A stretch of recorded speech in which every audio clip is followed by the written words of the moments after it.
Welcome to the Fine Print, ladies and gentlemen. My name is Caleb Teskey, and today I am joined by Olin Schumacher from Few True Seeds in Brandon. Olin, thank you so much for filling in today, pinch hitting. Absolutely. It's my pleasure. Thanks for having me. That looks like a beautiful spot that you've got out there, man. Tell us what your living situation. I'm sorry I described it as off grid too. I heard regenerative agriculture and I just started making assumptions. Sure. Well, that's the dream. With the less waste, the better. Yeah, I mean, so this is my hemp stead here, or my current living situation.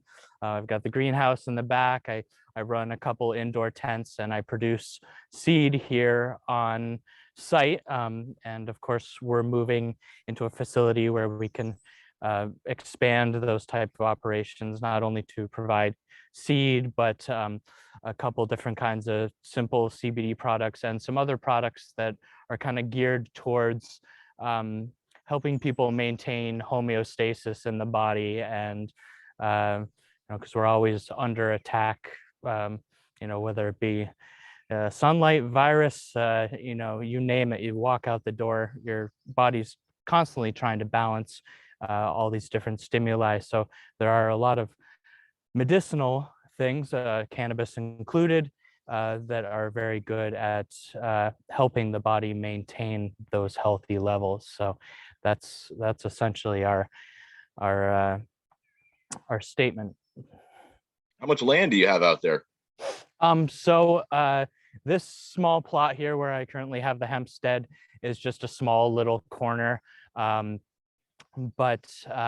the new place in Brandon has 10 acres there, and we're doing some clearing, getting ready to erect a barn, and this greenhouse will be attached to the barn over there.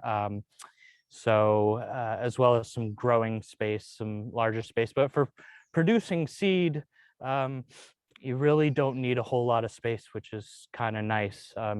You need typically you want to grow out as many plants as you want to select which ones you would like to go forward with in terms of breeding projects, but those eventually get culled down. So it's not a huge land use type of operation. Hey, and just real quick, I skipped at the beginning of every episode. I always have my guests do what I call a 5-minute life story, and I skipped right over that. Well, where do I start? I at the grew beginning. Yes, not before that. I grew up here in Vermont. My father is very much a minimalist type of person, and I very much take after him. He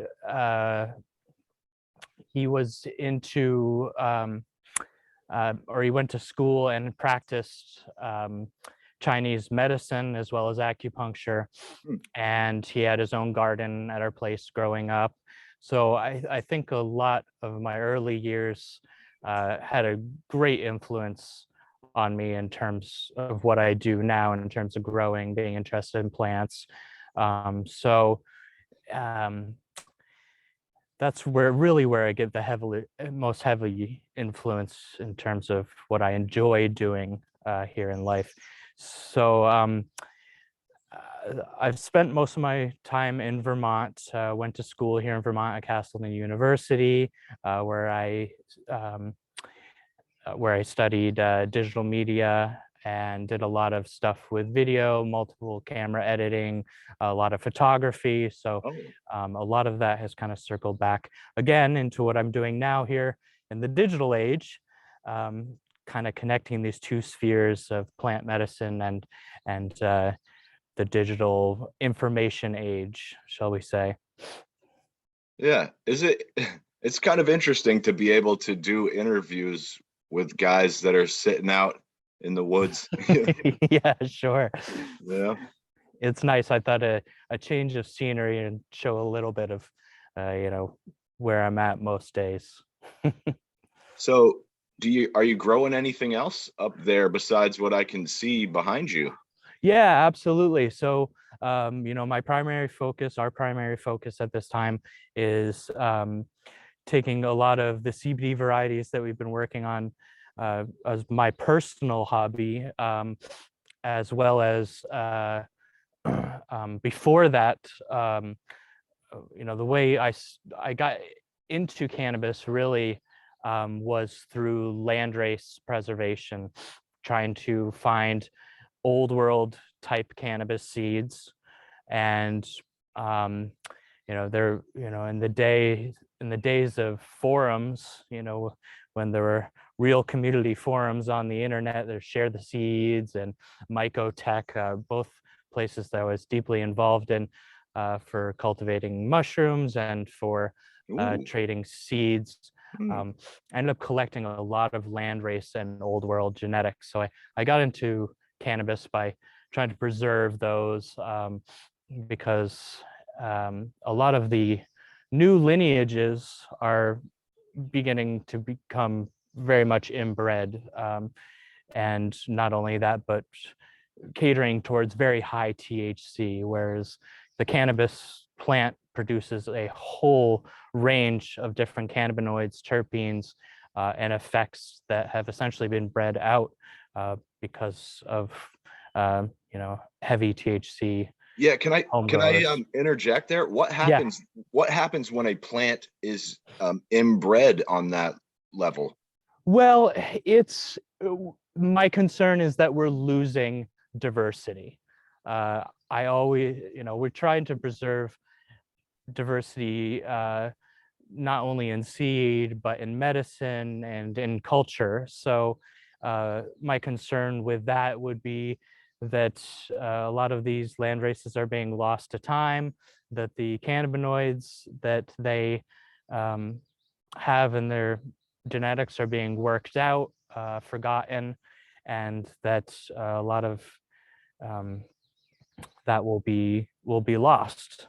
So it's mostly for genetic diversity purposes. But so yeah, and I got into CBD after doing a lot of that preservation work, and so we're working now on squaring away a lot of the CBD strains that that I've collected and or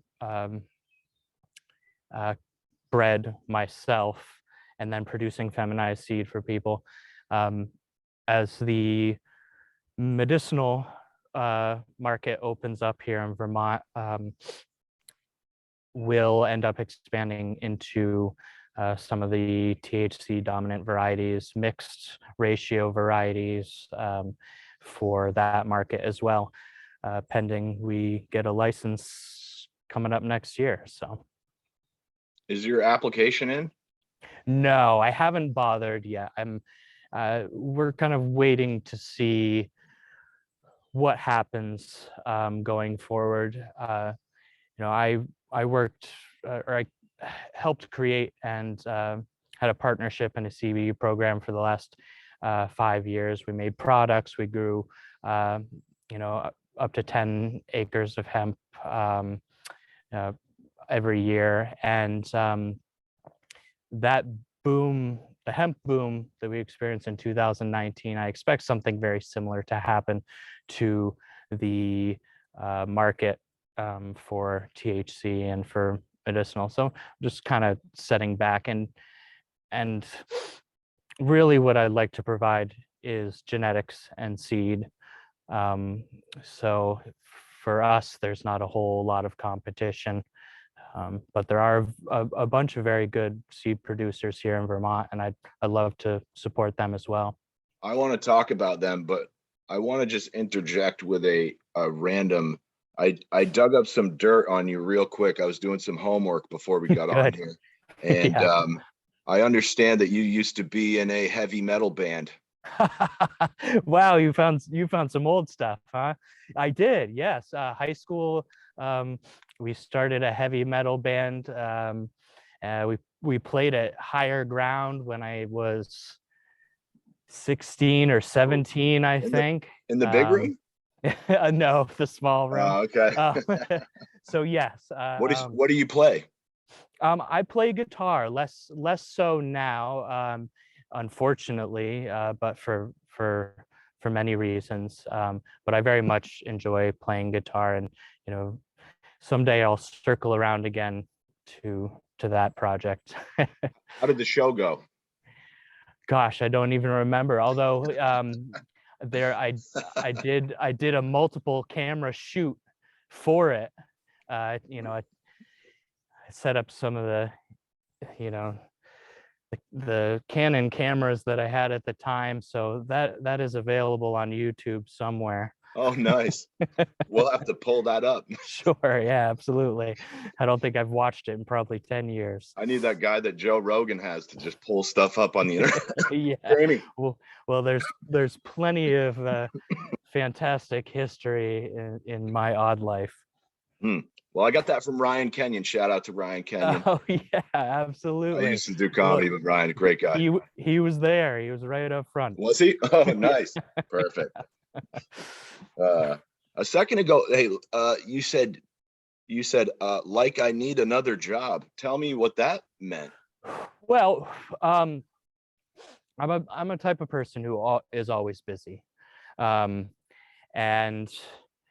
I'm making a transition now into doing this project full time. So, but I've worked construction in the past, and I guess what I'm referring to when I'm saying that is I'm working with plants here. I'm working with medicinal mushrooms and doing demolition and construction. Multitasking, yeah, doing demolition and construction over there on the new project. So my time is very much full, but I've come to a place now that I'm consolidating things into what makes me happy, and I'm hoping to be able to share that experience with the people that buy our seeds and or products down the line. So, and is the end goal out there just to be totally off grid? Well, the end goal for us, for the company, I think is foremost education. I think now, because I think that's the most important aspect, not just for cannabis, but for medicinal mushrooms, for a lot of these things that can promote well-being and health personally. We have this idea that to get well, we need to go see someone else. And I'd like to be able to abolish that in one small way. And for me, the personal experience of researching and being able to communicate to people these fascinating facts about homeopathic medicine is very gratifying. So I think that's the journey of the company. Me personally, I just want to be able to make enough money to live and to and to do something I really enjoy. As the bottom line. That's awesome. And we're gonna hopefully we could come back to the mushroom thing later. Absolutely. That would be fantastic.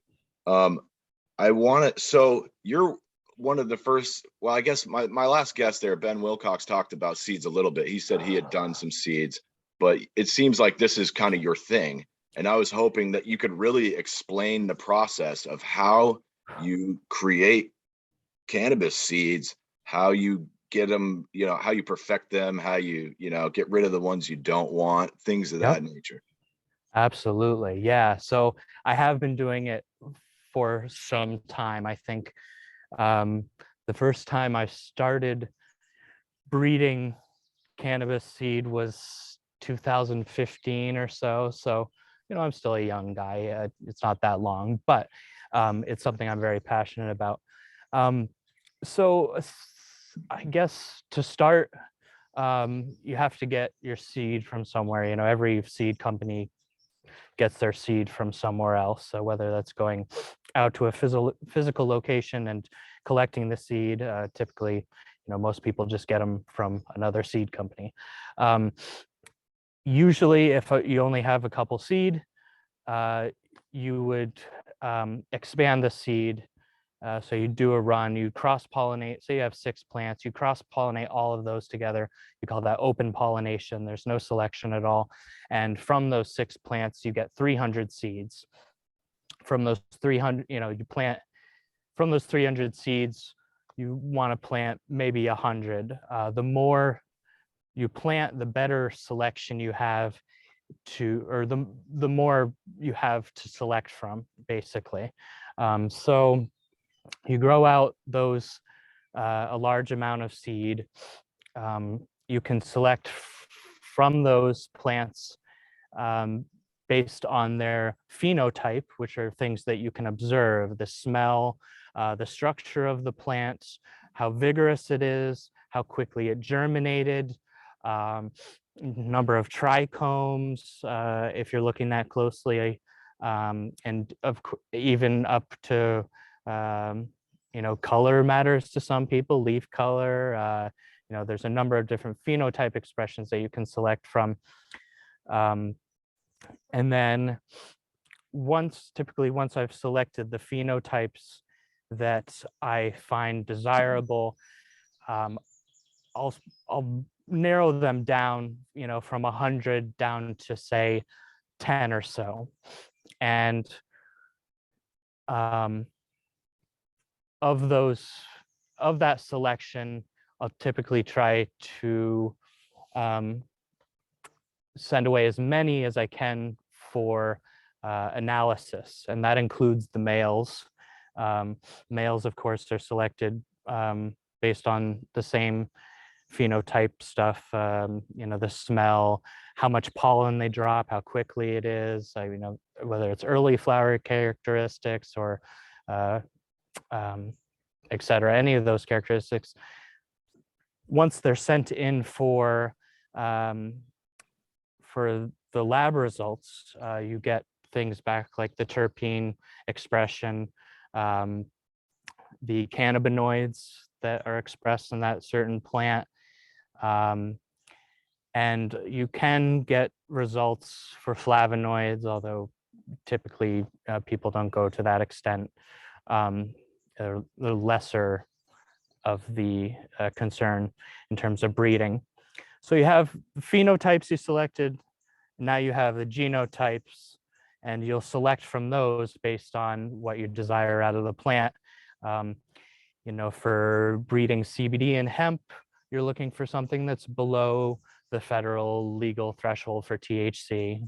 That defines it as hemp.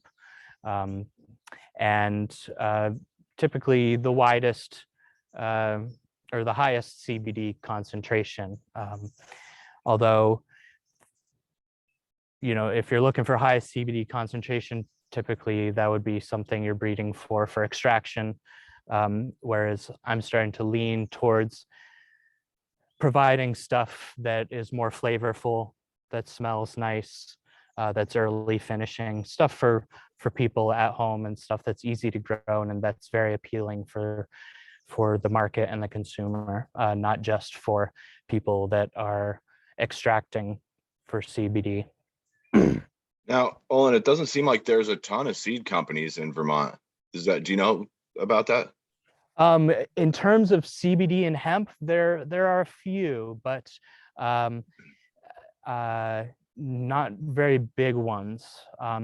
In the ones that I am drawn to are kind of the smaller to medium level ones in the US that I've connected to across social media that are doing something unique.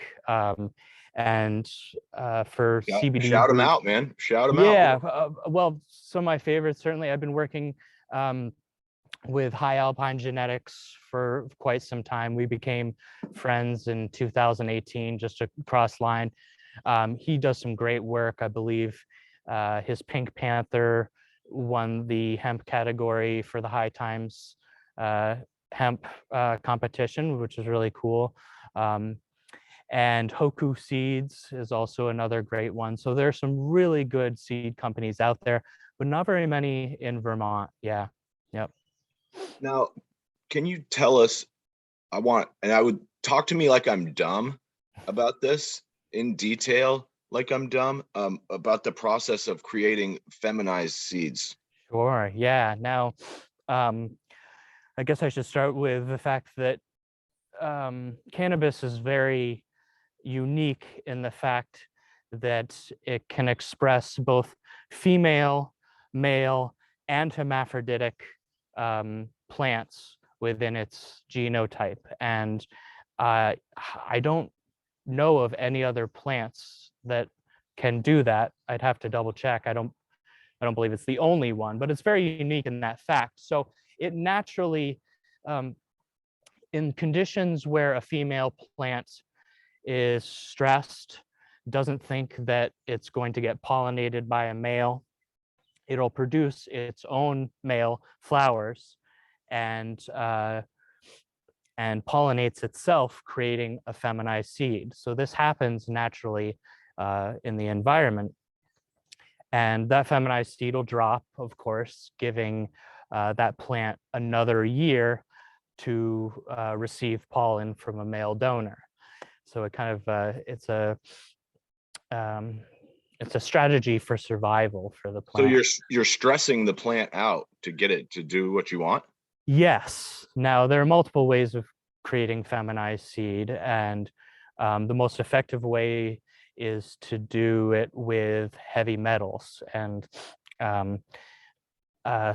the combination that I use is sodium thiosulfate solution, which is sodium thiosulfate and I'm having a mind blank here. It's all right. I do that all the time. I don't think anyone will be mad if you miss one.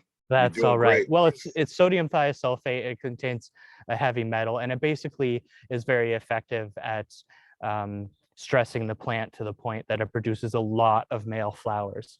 And so that's done in a contained space, typically with just a single donor female that's been stressed out and produces pollen.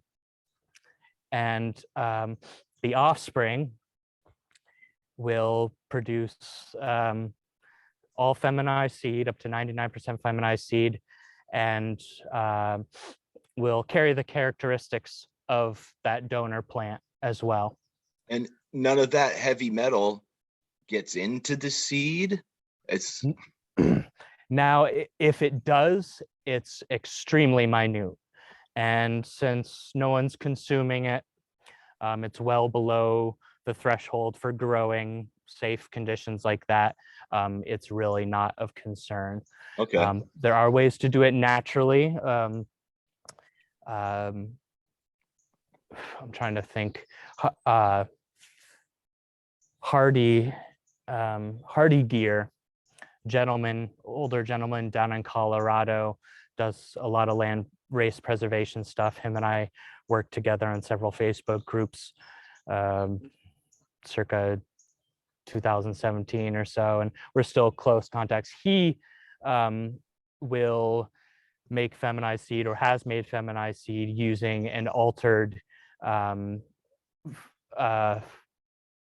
cycle, altered photo conditions. Okay. So and that induces enough stress to create the pollen. So there are natural ways of doing it. What if you punch it? You'd have to do it quite a lot. I mean, the stress that is induced is typically because it's not getting pollinated. It's rough when you're not getting laid, man. It is, yeah, it totally is. It's stressful, and it's that hermaphroditic condition is obviously genetic, can be carried through into plants that have been overbred as well. So for, as I was saying before, take for example, Gorilla Glue or cookies, which has been bred in a period of time, bred very ferociously throughout the market. Something like that will over time start to show hermaphroditic traits because it's inbred as well. Yeah, This is exactly what I was hoping for right here, man. This is good stuff. So how do you know that the seed you've produced is going to be a good seed? Is it kind of just you got to put it in the ground and hope for the best? Yep. Now, Vermont state seed law requires that you, on the package, you say when the seed was tested, what the germination rate was, so that there's intent of transparency. Of course, it's a What are you testing the seed for? Whether or not it's producing 100% of the female that you want from that seed, or if it's if it's regular seed, that it's expressing the cross that you made under those conditions. For someone who's doing open pollination in their backyard, they don't know whether the guy down the street pollinated their seed. So obviously it would not be ethical to sell seed like that online if it's not done in a very contained space. So we're testing for that. We test about 100 seeds, make sure the germination rate is correct, make sure that they do well outdoors. Most of the stuff we breed for is for outdoor use. Although You said you test 100. Now, if you were to just sell those, you could probably sell 10 seeds for $100. That's like $1,000 worth of seeds that you're testing. If you were to sell it in the retail market.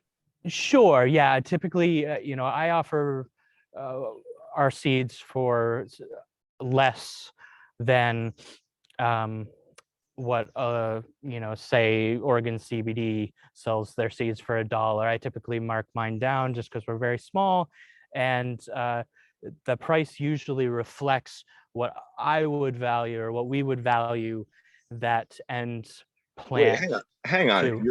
You mark the price down because you're small. Yeah. That seems a little counterintuitive because bigger operations would have more money to, kind of produce it for cheaper. Sure. Yeah. I mean, it's an attempt at being competitive, and it's an attempt at being fair and creating a local market, a local centric market. And to be frank, producing seed is relatively cost effective. I don't think that $1 per seed is fair, sure, but we kind of value what the seed is worth before we put a price tag on it. For example, our Flora Feminized seed is it produces as much CBD as Oregon CBD's typical flower does, and an even better ratio in most cases, but it doesn't have the curb appeal, say, that Oregon CBD does, or it has a bit of a lower terpene content. So we're judged, compared to where the rest of the market's at, what it's worth, what we think it's worth to people. Yeah. Man. So let me ask you this. How do you package and store a seed? Good question. So all seeds, whether it's cannabis or can be put away and should be put away in cold climate conditions. They should be stored completely dry, of course, labeled and dated. Oftentimes I'll write as well, what the germination rate was when I test it on the packet as well. And then it's put away. I store most of my seeds at about 10 degrees Fahrenheit, so relatively cold.